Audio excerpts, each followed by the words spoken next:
Amém, gente? Vamos terminar o assunto que nós começamos no domingo passado. Vamos abrir então a nossa Bíblia em dois textos. O Lucas capítulo 11, versículo 24 a 26. Mantenha a sua casa ocupada.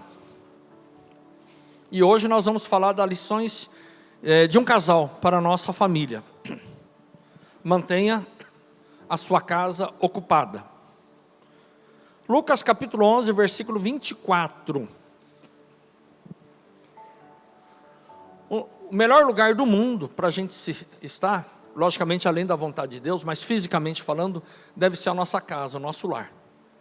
O lugar que sempre nós devemos ter desejo de voltar depois de um dia de trabalho ou de uma viagem, ou de uma saída. É o lugar onde a gente deve se sentir mais querido, mais confortável, deve ser a nossa casa. Se tem um lugar que a gente poderia dizer que é um pedacinho do céu aqui na terra, não é o culto da igreja, não é a igreja, é a nossa casa, o nosso lar. As pessoas mais importantes do mundo, de todo mundo, deve ser os da nossa família. A mulher mais importante de todo mundo deve ser a sua esposa. O homem mais importante do mundo deve ser o seu esposo. As crianças e os filhos mais importantes do mundo devem ser os nossos. As pessoas que mais nós devemos tratar bem devem ser os da nossa casa. Mas muitas vezes nós somos tentados a agir de forma diferente. Eu não estou dizendo não corrigir. Nós devemos corrigir, dar direção, muitas vezes disciplinar, conversar sério, sentar e conversar sério, expor as questões. Tudo isso é necessário, mas isso não é maltratar. Muito pelo contrário, é tratar bem, porque nós precisamos disso, tanto de um lado como de outro. Nós vemos aqui no texto, e eu quero aplicar isso na nossa vida particular e na nossa casa, quando o Senhor diz o seguinte: quando o espírito imundo sai de um homem, passa por lugares áridos, procurando descanso e não encontrando, diz: voltarei para a casa de onde saí. Quando chega, encontra a casa varrida e em ordem, então vai e traz outros 7 espíritos piores do que ele, e entrando passam a viver ali. E o estado final daquele homem se torna pior do que o primeiro. Atos capítulo 5, versículo 1 em diante. Diz assim: um homem chamado Ananias, com Safira, sua mulher, também vendeu uma propriedade. Ele reteve parte do dinheiro para si, sabendo disso também a sua mulher. E o restante levou e colocou aos pés dos apóstolos. Então perguntou Pedro: Ananias, como você permitiu que Satanás enchesse o seu coração, ao ponto de você mentir ao Espírito Santo e guardar para si uma parte do dinheiro que recebeu pela propriedade? Então ela não lhe pertencia, e depois de vendida, o dinheiro não estava em seu poder? O que o levou a pensar em fazer tal coisa? Você não mentiu aos homens, mas sim a Deus. Ouvindo isso, Ananias caiu morto. Grande temor apoderou-se de todos os que ouviram e o que tinha acontecido. Então os moços vieram, envolveram o seu corpo, levaram-no para fora e o sepultaram. Cerca de 3 horas mais tarde, entrou a sua mulher sem saber o que tinha acontecido. Pedro lhe perguntou: diga-me, foi esse o preço que vocês conseguiram pela propriedade?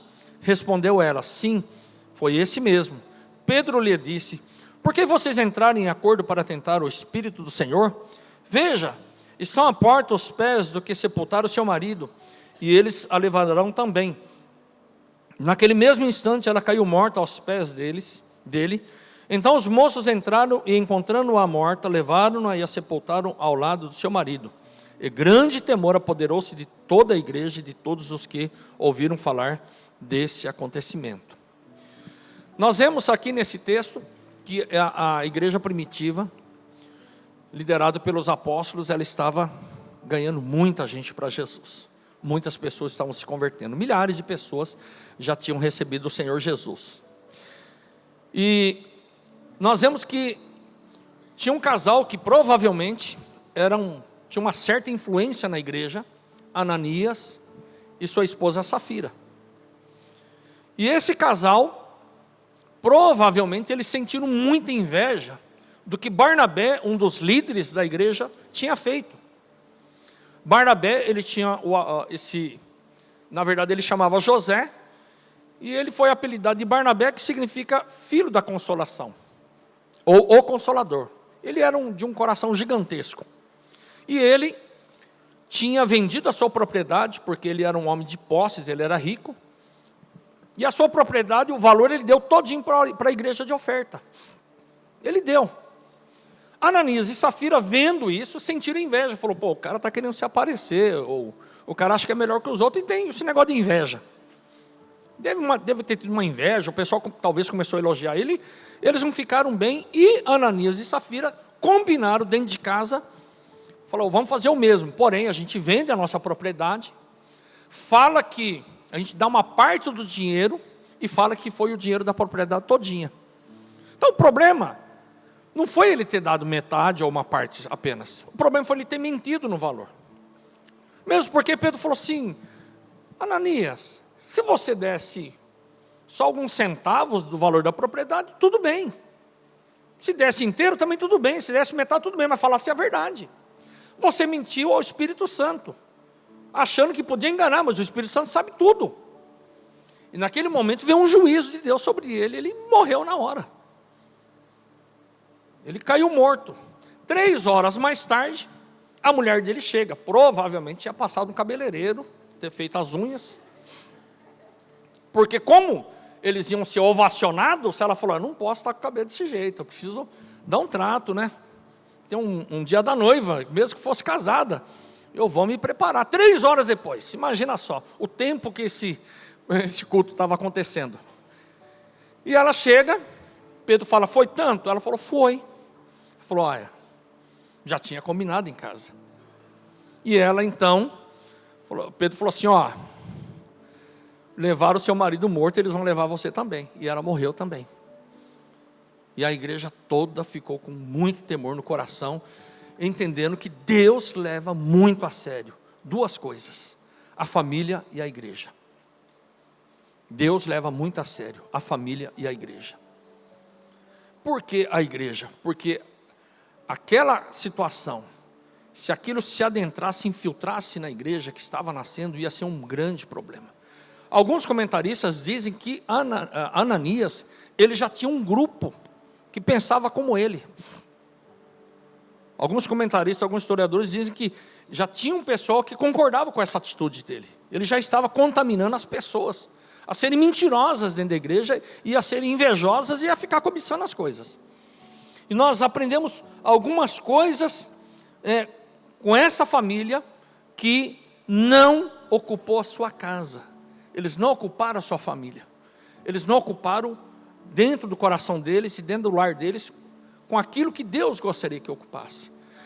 Provavelmente eles tinham se convertido há pouco tempo. Ou talvez eles já caminhavam, mesmo que distante, com Jesus quando ele estava no ministério terreno. Mas o fato é que não fazia 10 anos. Era um pouco tempo, relativamente falando, que eles caminhavam e já estavam agindo desse jeito. Mas o fato é que eles tinham, entre aspas, se convertido. Eles estavam frequentando a igreja. E o que era servir a Jesus para eles? O que era a seriedade do evangelho, a seriedade da vida cristã? Então, nós vemos que o Senhor, Ele não vai pedir para eu ser perfeito, Ele não vai pedir para você ser perfeito. Você não tem a família perfeita, humanamente falando. Mas Deus nem está pedindo isso, Deus está pedindo de cada um de nós um compromisso sério em continuar melhorando, em continuar crescendo, em continuar evoluindo. Aquelas brigas, os motivos das brigas do passado, já tem que ter sido vencida, tem que ter um acerto. Tem que ir acertando, corrigindo, tem que ir melhorando. Nós vemos que Barnabé, os apóstolos, eles deram um apelido de Barnabé. Por quê? Porque ele era um homem que tinha um coração gigantesco, ele já tinha crescido muito, e para ele, vender uma propriedade e dar tudo de oferta para a igreja estava ok. Mas não era o mesmo para Ananias, e ele nem precisava fazer isso. Mas ele fez motivado, não pelo desejo de realmente ser uma bênção, de ser uma pessoa extremamente generosa, mas por inveja, ele queria se aparecer. Então, aprender com os erros, principalmente dos personagens bíblicos, e Deus não deixou de registrar os erros deles. Deus não deixou de registrar os erros de Davi e de outros mais, da discussão que Paulo teve com Barnabé lá na frente. Deus não deixou de registrar. para que nós aprendamos com os erros dos outros, para que a gente aprenda e veja que eles foram, no bom sentido falando, gigantes na fé, mas erraram. Se eles só fossem apresentados como pessoas perfeitas, eu estaria desanimado e você também, por causa dos nossos erros. A primeira coisa que nós aprendemos com Ananias e Safira é: ocupe a casa levando Deus e a sua família a sério. Então a primeira coisa, ocupe a sua casa levando a Deus e a sua família a sério. Nós temos que levar a família a sério no sentido não de sermos sisudos, não, mas de a gente ter esse compromisso sério com a nossa família. Alguém disse o seguinte: o amor, ele não mantém o casamento, mas o compromisso sim. Eu conheci um casal, aconselhei um casal e acompanhei eles por algum tempo. Eles choravam de saudade de um do outro, quando separavam. E ficavam com muita vontade de retomar o casamento. Quando voltavam, quebrava o pau. Mas quebrava, desrespeito, xingo, de palavrões assim que a gente não pode nem pensar. E eles se agrediam fisicamente. Aí separavam de novo. Quando separavam, ficavam um ligando para o outro, chorando, querendo voltar. Quando voltavam, quebrava o pau de novo. E ele disse: pastor, mas eu amo a minha esposa, eu quero estar junto dela. Eu falei: mas você tem que ter o compromisso de não ser agressivo, você tem que ter o compromisso de não falar, de não desrespeitar, você tem que ter esse compromisso. Você tem que ter o compromisso, aquilo que você fez de voto lá quando você casou. Mas o que acontece? Você não está levando a sua família a sério, o seu casamento a sério, você é egoísta. E quando nós não levamos a Deus no nosso casamento a sério, e a nossa família, nós não estaremos ocupando, nós vamos abrir, e áreas do nosso casamento ficarão vazias, e com grande probabilidade o nosso inimigo vai ocupar esse lugar, como estava ocupando a família dele. Nós vemos aqui no versículo 1 do texto que nós lemos, o seguinte: entretanto, certo homem chamado Ananias, com sua mulher Safira, vendeu uma propriedade. Entretanto, no entanto, Ananias e Safira entraram numa conversa, com o coração cheio de ciúmes, e falou: gente, vamos fazer isso aqui. Eu não tolero aquele Barnabé lá, muito aparecido, só ele, e geraram isso no coração deles. Sabe por quê, filhos? Algumas famílias são tão pobres, como alguém disse, que só tem o dinheiro. Eles tinham dinheiro para dar, só, não tinha mais nada. Não tinha o Senhor comandando a família deles. Eles não tinham respeito pela igreja. Eles tinham dinheiro, só isso. E por isso eram miseráveis, pobres, cegos e nus, como a gente vê no livro de Atos. Cedo ou tarde, quem ocupa a nossa casa vai aparecer. Cedo ou tarde, quem comanda o nosso lar. Cedo ou tarde, quem orquestra os acontecimentos da nossa casa, a quem nós damos a direção, vai aparecer. O pecado, gente, nos cega. O pecado cega, tira nossa capacidade de decidir e discernir espiritualmente as coisas. Eles precisam de discernimento. Eu tenho um combinado desde quando nós casamos com a Silvani. Falou: o dia que eu não estiver legal, você não me apoie naquilo que é errado. O dia que eu estiver assim com a cabeça meio confusa, e do mesmo jeito, você também. O dia que você não estiver legal, que eu perceber assim, eu não vou te apoiar. Eu apoio você, mas não. Eu já contei para vocês uma notícia que nós recebemos numa viagem missionária nossa, foi uma bomba, né? Foi uma bomba. Alguém me ligou e falou: pastor, isso. Era muito difícil para a gente lidar com aquilo. E falava da nossa família. Eu chamei a Silvanina longe dos outros, levei ela no meio da praça onde não tinha ninguém. Falei: eu vou te falar uma coisa, mas você pode chorar, mas não fala o que você não deve falar. Quando eu falei isso, a curiosidade dela saiu de 0 para 1000. Antes de eu falar o que era. O que? Fala logo. Eu falei: você está entendendo o que eu estou falando? Fala, pelo amor de Deus. Eu falei: chorar você pode, mas não fala o que você não deve falar. Ela falou: aconteceu isso. Eu falei: só chora, pode chorar. E chorou. Eu falei, olha, se for falar alguma coisa, não fala o que não deve falar de coisas, não fale daquilo que você pode se arrepender depois. E é assim que a gente tem que se apoiar. Quem é que começou com essa conversa entre Ananias e Safira? Eu não sei. Mas um dos dois puxou esse assunto. E o pecado que eles entraram foi tirando a capacidade deles de decidirem as coisas de forma espiritual. Eles se esqueceram de Salmo, que diz, se o Senhor não for o construtor da casa, será inútil trabalhar na construção. Se o Senhor não é o que vigia a cidade, será inútil a sentinela montar guarda. Por isso, dentro da nossa casa, nós devemos entender que, em primeiro lugar, você tem que estar bem com Deus. Você tem que procurar crescer. Em primeiro lugar, é você. Primeira coisa, cuida da sua vida. O apóstolo Paulo disse para Timóteo assim, tem cuidado de ti mesmo, cuida da sua vida. Porque se você não estiver bem, você passa a ser um peso dentro da sua casa. Se você for uma pessoa carnal, uma pessoa irresponsável, um indolente, você vai ser um peso. Cuida da sua vida. Fique bem com Deus, fique bem nas suas emoções, procure ficar bem fisicamente, procure ser uma pessoa abençoada e abençoadora dentro de casa. O segundo lugar é a sua família. Porque se você estiver bem, você vai poder ser uma bênção na sua família, não um peso. Fique bem quando o seu esposo não estiver bem. Procure ficar bem quando a sua esposa não estiver bem. Da mesma coisa, os filhos para com os pais e vice-versa. Tem que ser desse jeito. Já aconteceu de eu estar meio esgotado, meio cansado, assim, com a cabeça meio confusa. O John chega e fala, pai, você não está bem não. Você não está bem. Pega suas coisas e vai embora, vai descansar. Você não está bem. Assim, às vezes a sobrecarga de uma série de coisas acontecendo. Mas a gente tem que ter, nas pessoas que nos cercam dentro da nossa casa, os primeiros a identificar.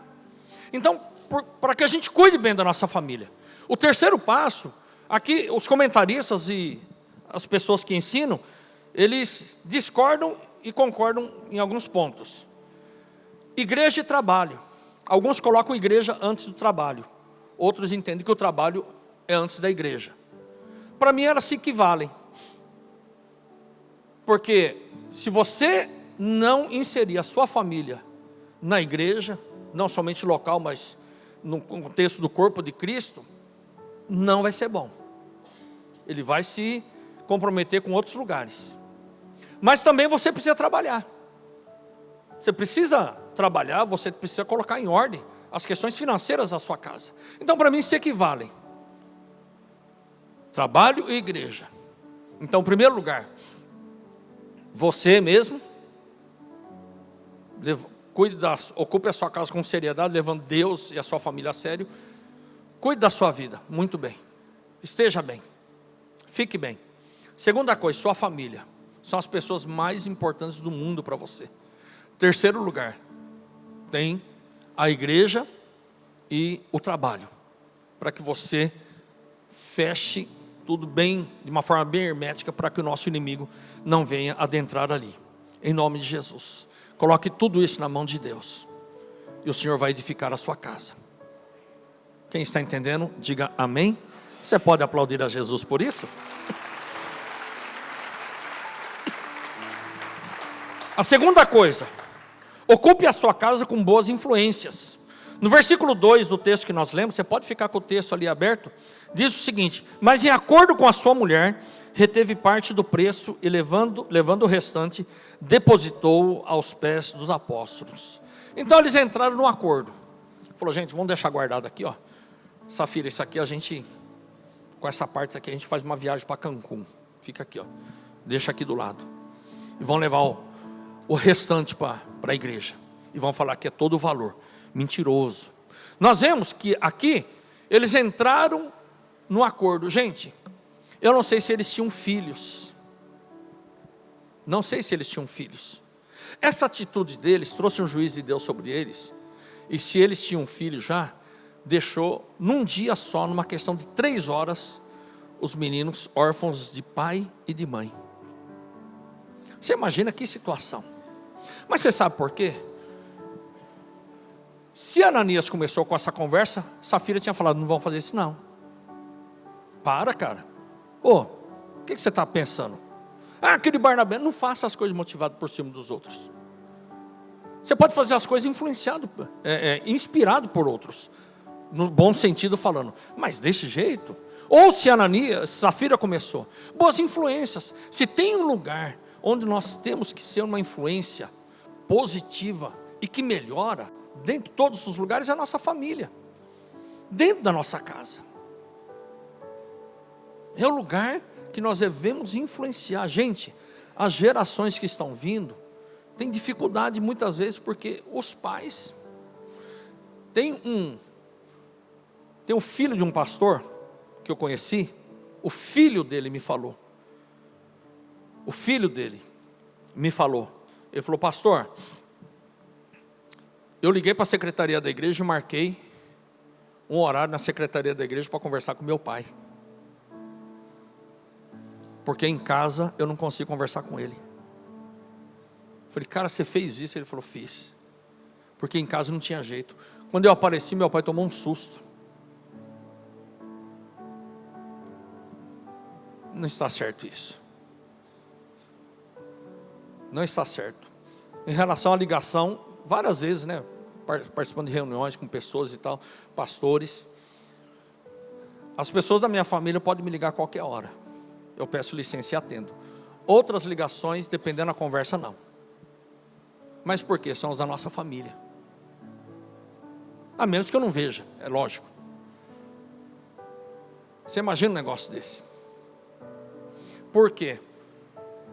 Tem algumas coisas que nós temos que relembrar da pregação do domingo passado. Primeiro, o pai. O que o pai tem que fazer? Comunicar. O que ele deve comunicar? Direção, limites e segurança. Bem-aventurado o homem que teme ao Senhor. Pai, você deve, através da sua vida e do seu posicionamento, comunicar direção, limites e segurança. A mãe com seu posicionamento, com a sua posição de uma mulher virtuosa, ela deve comunicar vínculos, nutrição e organização. Vínculos. A primeira pessoa que o nosso filho vê e tem contato é a mãe. O primeiro cheiro que ele sente é a mãe. O primeiro abraço é a mãe. Nutrição não somente física, porque a primeira nutrição vem da mãe também, mas emocional também, espiritual também. Primeira nutrição. E organização, porque geralmente é a mãe que está ali.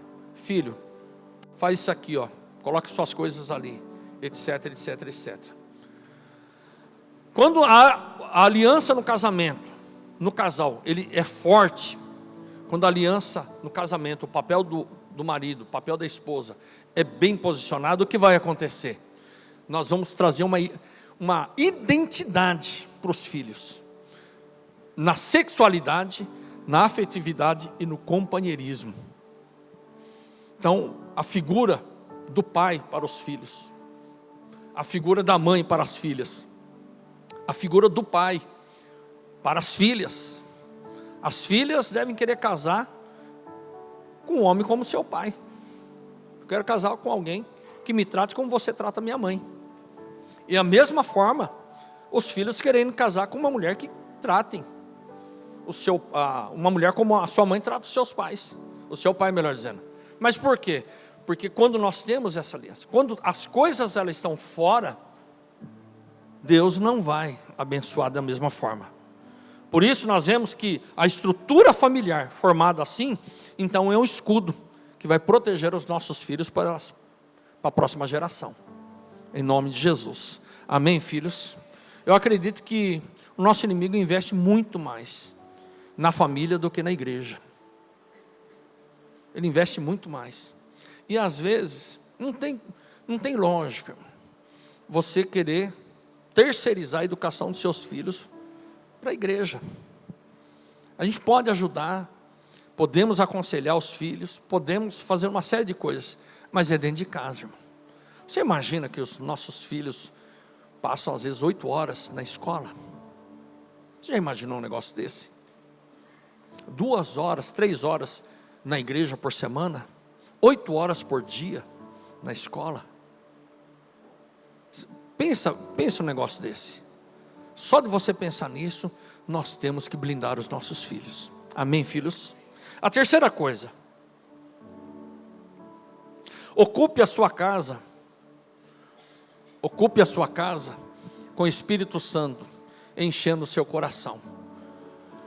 Uma outra coisa muito importante, é uma coisa básica da vida cristã. Começa por aqui. Quando nós não praticamos esses pontos aqui atrás, a nossa vida espiritual não está bem mesmo.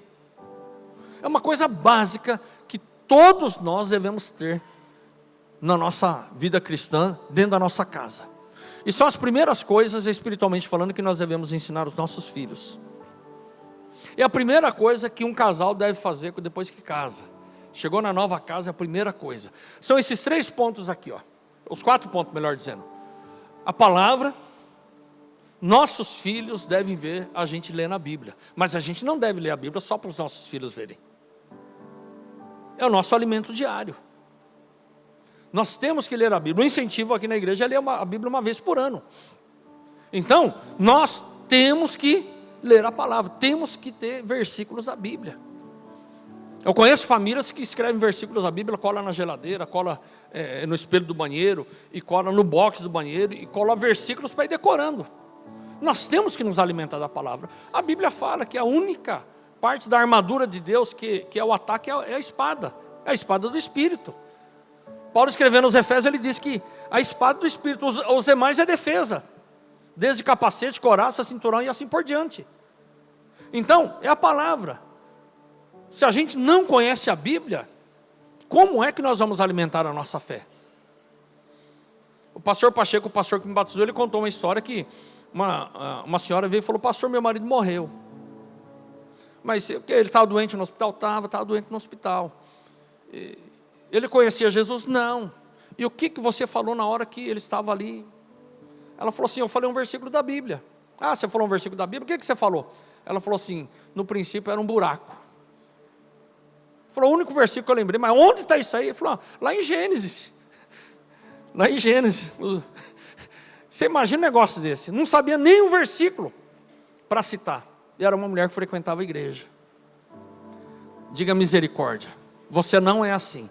Então, dentro da nossa casa, para nós termos a presença do Espírito Santo, dentro da nossa casa agindo, atuando, nós devemos ter a palavra, nós devemos ter oração. Pastor, a minha família a gente não ora nada. Começa orando na mesa da refeição com a família. Começa assim. Ore com os seus filhos antes deles dormirem. Ore você mesmo ao deitar, ao levantar. Começa assim. É um começo já. É um começo. A minha vida é corrida. Coloca um louvor no carro. Faça uma oração. Enquanto vai para o trabalho, voltando do trabalho. Ore. Coloque os motivos de oração. Gente, esses dias eu estava falando de um problema. Falando com a Silvanita sobre um problema. Falei: olha, aconteceu isso. E comecei a falar. Falei: mas como é que pode acontecer isso? Mas por que aconteceu isso? E fui falando. De repente eu senti no meu coração. É como se o Espírito Santo dissesse assim: você está falando um monte, mas você não orou sobre isso ainda. Você já está falando de soluções, mas você não orou. Você não colocou diante de mim ainda essas questões. Aí eu tive que sair, fui pedir perdão para Deus. Falei: vou orar sobre isso. Mas por quê? Nós costumamos falar para um monte de gente sobre os problemas, e nós não falamos com Deus. Pedimos ajuda para um monte de gente para resolver os problemas com os nossos filhos, nosso casamento, assim por diante. Eu não estou dizendo que a gente não pode fazer isso, mas a gente não ora, não coloca diante de Deus. Quem está entendendo? Amém? Comunhão. O primeiro lugar que nós devemos cultivar comunhão é dentro de casa. E o primeiro lugar que nós devemos procurar dar bom testemunho é dentro de casa. O primeiro lugar. Ontem eu estava falando com os jovens aqui e me perguntaram sobre a minha conversão. Eu me converti com 15 anos, primeiro da minha família, 9 irmãos. Pai e mãe budistas. Meu irmão de malas prontas para ir para o seminário. Meu irmão é padre jesuíta. Padre jesuíta. Minhas irmãs aceitam Noie. Eu recebo Jesus e a minha crise era meus pais partirem sem ter recebido Jesus. Era a minha crise. Todo dia eu chorava. Falei, meu Deus, meu pai e minha mãe. Cheguei chorando na igreja. 15 anos de idade, o pastor estava na porta da igreja e falou, por que você está chorando? Falei, pastor, meus pais não deixam eu falar de Jesus para eles. Não consigo falar. Eu falei, eu vou orar e eu tenho que orar escondido no banheiro. Até pelas refeições, antes de sentar na mesa, eu vou no banheiro, oro escondido, depois eu vou jantar ou almoçar com eles na mesa. Ele falou, vem cá. Me levou na sala dele. Aí eu falei, o que eu faço? Ele falou, se você não pode pregar, viva. Viva. Se eles não deixam você pregar, viva. Foram 26 anos. 26 anos. Depois de um tempo eu já podia falar. Mas 26 anos depois, meu pai estava sendo batizado aqui nesse batistério. Minha mãe também. E o Senhor me deu o privilégio de batizá-los. Testemunho, filhos. Tem um lugar que o testemunho impactante é dentro de casa.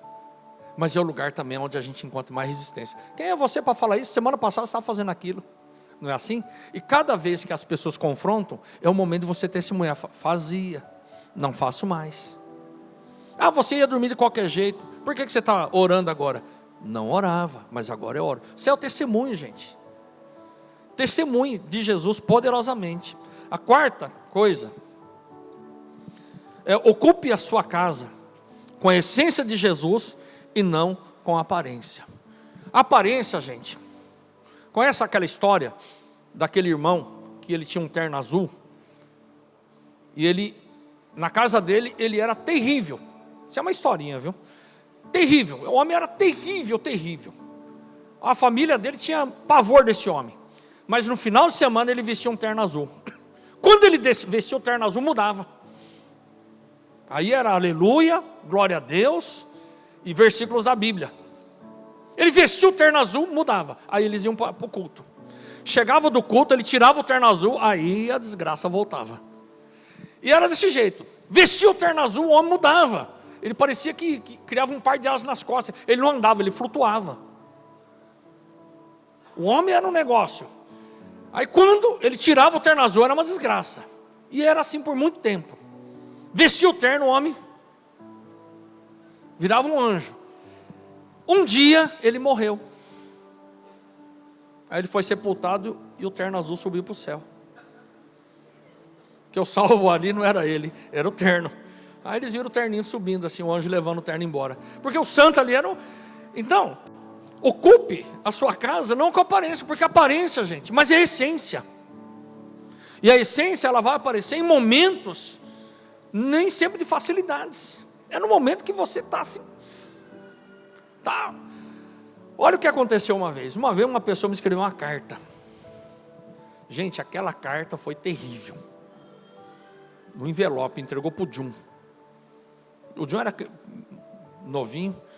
A hora que eu abri a carta, eu fui lendo, eu falei, Senhor da glória, meu Deus, o que está escrito aqui? Pastor, eu achava que o que você pregava era verdade. Estou vendo que não é nada, mas foi um monte de coisa.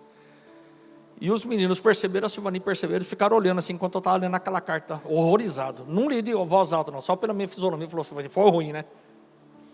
E eu percebi naquela hora, que os meninos, era uma chance tremenda, de mostrar para eles, como a gente deve agir, diante de uma situação dessa. O que você vai fazer? O que você vai fazer? Como é que você vai agir? Naquela hora, era uma hora perfeita de ensinar na prática aquilo que a gente fala, que a gente vive. Eu falei, olha, eu vou chamar ele para conversar. Aconteceu um mal entendido. No mal entendido eu vou pedir perdão. E vou ver o que ele tem a falar. E foi assim. Quando terminou a conversa, esse homem estava chorando, me abraçou, ele falou, pastor, a partir de hoje, você tem uma pessoa que vai te defender. Porque ele se arrependeu do que ele escreveu. É nesse momento que a gente mostra quem é Jesus para nós.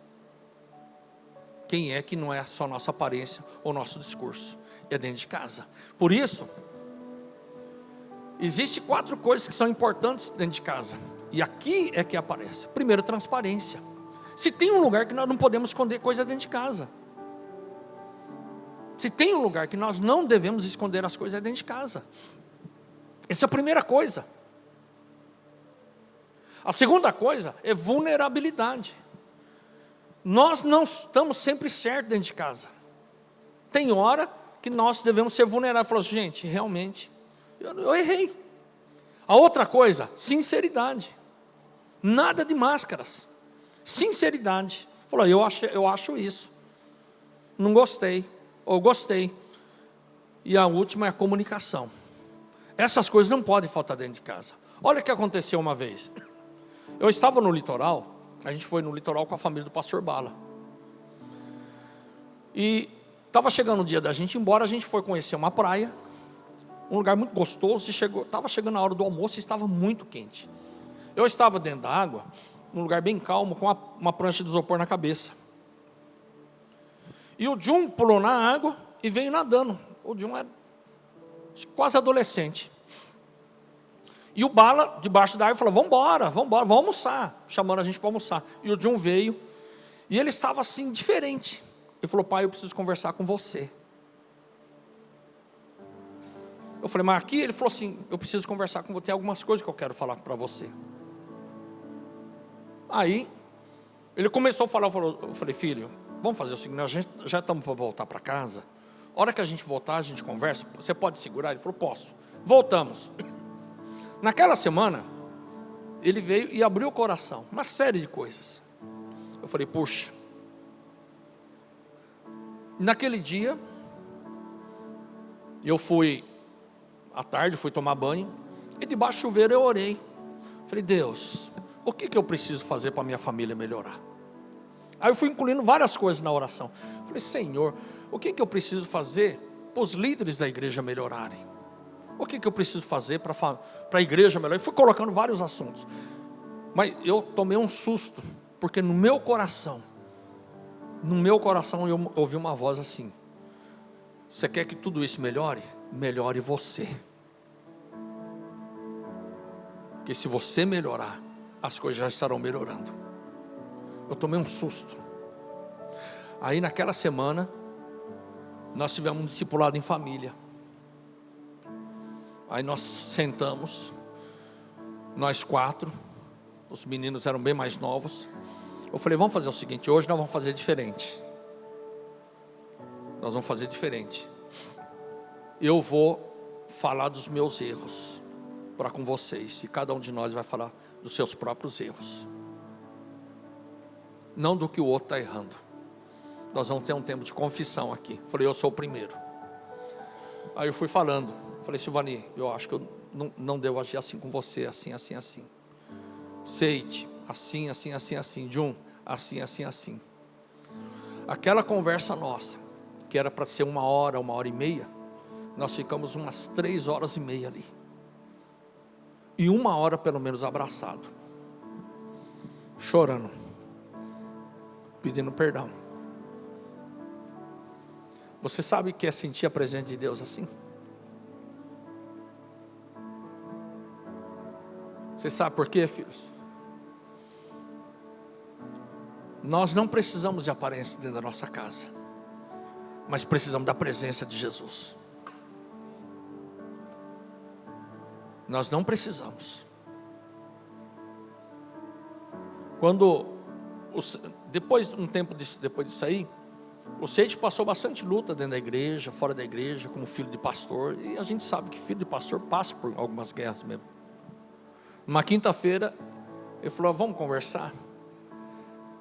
Aí o Seite sentou e falou, pai, já era bem maiorzinho, já estava saindo das suas guerras. Ele falou, vou falar uma coisa para você. Ele falou, eu preciso falar tudo para você, falar tudo. O Seite não foi de usar droga, de se meter com crime, essas coisas não. Mas ele tinha um negócio no coração dele, principalmente com as pessoas. Algumas pessoas que desde criança nós tivemos alguns problemas, né?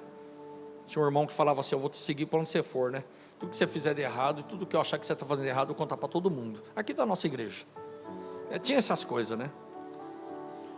E isso deixou ele bem triste. Falou: às vezes as pessoas de fora da igreja são mais legais do que os dentro da igreja. Ele chegou a falar isso várias vezes. Mas naquele dia ele falou assim: pai, eu vou contar tudo para você. E nós tivemos uma conversa um pouquinho antes do almoço. E foi falando. Dali a pouco entrou a hora do almoço.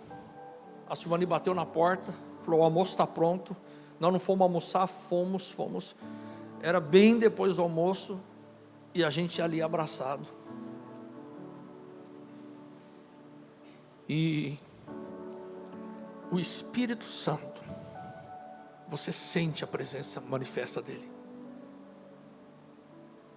Vulnerabilidade, gente. A gente se comunicar bem. Deixar o Senhor. Nós não devemos lutar contra aquilo que é impossível. O impossível tem que deixar para Deus. Mas as coisas que são possíveis nós mudarmos, as coisas que são possíveis você mudar, mude.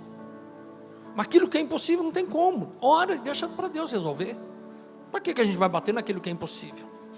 A gente não deve ser o chato da casa. Quando nós ocupamos a casa com a essência de Jesus, não com aparências, porque não precisa de aparência. Dentro de casa nós somos o que somos. E é nesse lugar que a gente tem que entender que os impossíveis, peça para Deus mudar. Mas antes de você pedir para Deus mudar a sua família, peça para Deus mudar você. Porque antes de Deus tocar nas nossas coisas, Deus quer tocar na gente. Em nome de Jesus. Amém, filhos? A quinta coisa, e com essa nós vamos orar. A quinta coisa: ocupe a sua casa, a sua vida com uma lembrança constante. Deus leva a sério a sua família e a igreja. Deus está de olho na nossa família. Deus está de olho na sua família. Um dos lugares onde mais Deus quer manifestar a sua presença e o seu poder é dentro da nossa casa, é dentro da nossa família.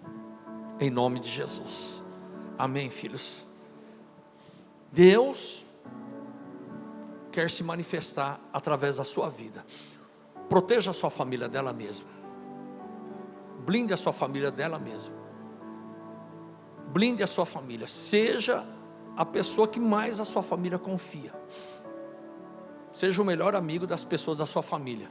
Em nome de Jesus. Eu estava indo num velório um dia. O Seite devia ter uns 4 anos de idade. Eu estava indo num velório. Eu ia pregar num velório. Aí eu estava já trocado, né? E vou no velório. O Seite veio correndo. Ele devia ter uns 4, 5 anos. Pai, onde você vai? Eu falei: eu vou no velório. Eu falei: eu posso ir com você? Eu falei: pode. Vai lá falar para sua mãe, trocar sua roupa. Aí ele correu, ele falou, e voltou assim e falou: você vai me esperar, né? Você não está mentindo, né? Eu falei: não, Seite, eu nunca vou mentir para você. Corre lá. Foi, voltou, cabelinho bem lambidinho, menino, né? Entrou no carro. Enquanto a gente estava indo para o velório, ele de pé no banco de trás, pequenininho, começou a pular e falou assim: pai, nós somos amigos? Eu falei: nós somos amigos sim, filho. Ele foi de casa até no cemitério, pulando dentro do carro, gritando: eu sou amigo do meu pai. Essas coisas, filho, a gente não pode perder a oportunidade. Você tem que ter o discernimento espiritual. E Deus está falando assim: eu estou aqui, eu estou atuando. Aproveita. Aproveita, porque eu estou atuando. Aproveita. Quando o John começou a aprender a falar, a gente sempre orava com eles no colo, desde bebezinho. Às vezes acordava de madrugada, né? Ao invés de somente tentar fazer a criança dormir, aproveita para orar. E de vez em quando você perde o sono à noite, às vezes não é insônia, às vezes é Deus chamando para você para ter um tempo de comunhão. E um dia o John já sabia falar. Eu escutei um converseiro, alguém estava conversando no corredor do quarto. Levantei e fui no quarto deles. O John estava no berço ainda, mas ele já falava alguma coisa. Aconteceu isso com o John e com o Seite. O John olhando para a parede e conversando. para o canto da parede, conversando. Criança, né, bebê? Mas já sabia falar alguma coisa. E eu cheguei perto e falei assim: John, o que foi? Ele apontava para a parede e falava: Jesus. Jesus. Jesus, Jesus, né? Que bebê, a criança fala, né? Falei: onde ele está? Está ali, ó. Está ali. Aí você fala: é coisa de criança. É coisa de criança. E por que não aproveitar e agradecer um momento desse com a presença de Jesus dentro da nossa casa? Em nome de Jesus. O Senhor quer visitar a sua casa. Deus quer manifestar o poder dele dentro da sua casa, no meio da sua família. O Senhor quer trazer cura de emoções, cura física. O Senhor quer ser buscado no seu leito, no seu quarto, na sua mesa. Deus quer aparecer mais dentro da sua casa. Antes de chamar atenção, ore. Antes de você corrigir, ore. Ore, peça estratégia para Deus. O John contou aqui esses dias que o Seite sempre foi mais ativo que ele. E foi mesmo. Quando os dois resolviam fazer alguma coisa, eu sabia que o Seite puxava, né? É o jeito dele. Um dia eu falei: Senhor, o que eu preciso fazer com o Seite? Não parava. Sempre alguma coisa estava acontecendo. O Jonatas, filho do pastor Joel, olha, era difícil um mês que passava sem o Seite dar uma mordida nele. Até que um dia o Jonatas perdeu a paciência, correu atrás dele aqui na igreja, derrubando as cadeiras. Aquele dia o Seite não provocou mais ele. Era desse jeito. E um dia eu levei ele no quarto com uma varinha. Eu falei para ele me bater com a vara. Bateu fraquinho, eu falei: bate de novo, nas minhas costas, sem camisa. Bate de novo, bate de novo. Na terceira ou na quarta vez ele largou a vara e começou a chorar. Falou: pai, eu não quero fazer isso. Eu falei: o que você está sentindo? Ele falou: pai, eu não quero te bater. Eu não quero fazer isso, pai. Eu falei: por quê? Ele falou: é muito ruim. Eu amo você, eu gosto de você, mas é muito ruim eu fazer isso. Eu falei: Seite, é ruim, não é? Ele falou: é. E estava doendo, viu? Marcou minha costa. Aí ele falou: você é muito ruim. Ele jogou a vara no chão. E naquele momento eu falei: filho, vem cá. Você está vendo como que é ruim ter que corrigir? Eu não gosto de corrigir você também. Eu sinto isso que você está sentindo toda vez que eu tenho que chamar a tua atenção. Então não faz mais isso, filho. Deu uma melhorada. Não acabou não, viu? Não zerou não, mas deu uma boa melhorada. Isso não marca a gente, filho. Deus te dá sabedoria. Ganha o coração do seu filho e você ganha ele para você. Ganha o coração e você ganha a obediência dele. Ganha o coração das pessoas, você ganha ela para Jesus. Amém, filhos? Vamos orar.